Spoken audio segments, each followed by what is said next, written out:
Guess who just bought $25 million of Bitcoin? The guy that's been dollar cost averaging on the way down, Michael Saylor. Actually, MicroStrategies did that. So why did he do that? Well, I think he knows where the tide is turning.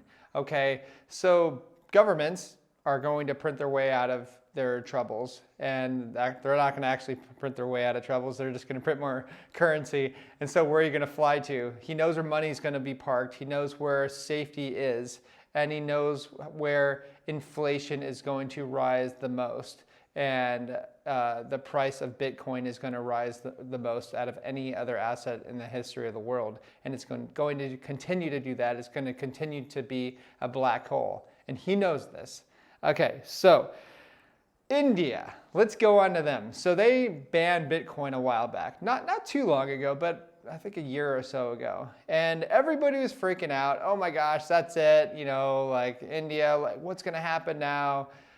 And Heidi and I were like, it doesn't matter. They can do whatever they want, but they're eventually going to have to change their attitude on Bitcoin because otherwise they become irrelevant. So it's either change their mind, be stubborn about it, or become irrelevant.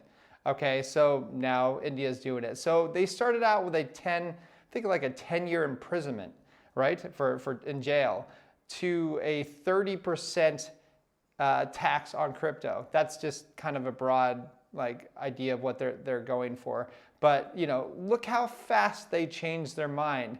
I think a lot of different countries are going to start doing that because they understand that there's no way out of this mess. The Pandora's box is out in the open, and people are very aware of Bitcoin, and it's not going anywhere. Governments can't shut it down. So get it through your head if you think governments have any control over Bitcoin. They don't.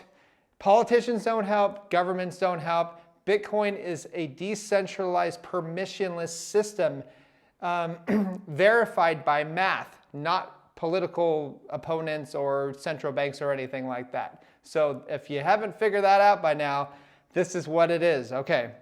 So lastly, the people that were saying Bitcoin is going to hit $3,000 back in March 2020, you know, when the price was about $3,500, those are the people that missed out, right? But Heidi and I, we've been telling people, hey, we are buying. We were dollar cost averaging at $3,500, and you know, do you think we're unhappy where the price is now, or when it hit $69,000 from $3,500? No. And I see the same thing happening, the same attitude happening right around here, where people are like, it's going to go to 20,000, it's going to go to 10,000. I'm going to wait. I'm going to sell at resistance or whatever. I'm like, man, you guys are crazy. Like, you don't know where the price is heading, but you know over a longer period of time where Bitcoin is heading. I know where Bitcoin is heading, and it's going to be a much higher price than it is now, and that's why we have been dollar cost averaging, and we've been telling our CT Club members, which if you want to check us out, the link is below, to dollar cost. We've been dollar cost averaging, and for not just Bitcoin, not just Ethereum, but different coins, especially micro caps, which is really cool. Anyways, that's all I have. Take care. Bye-bye.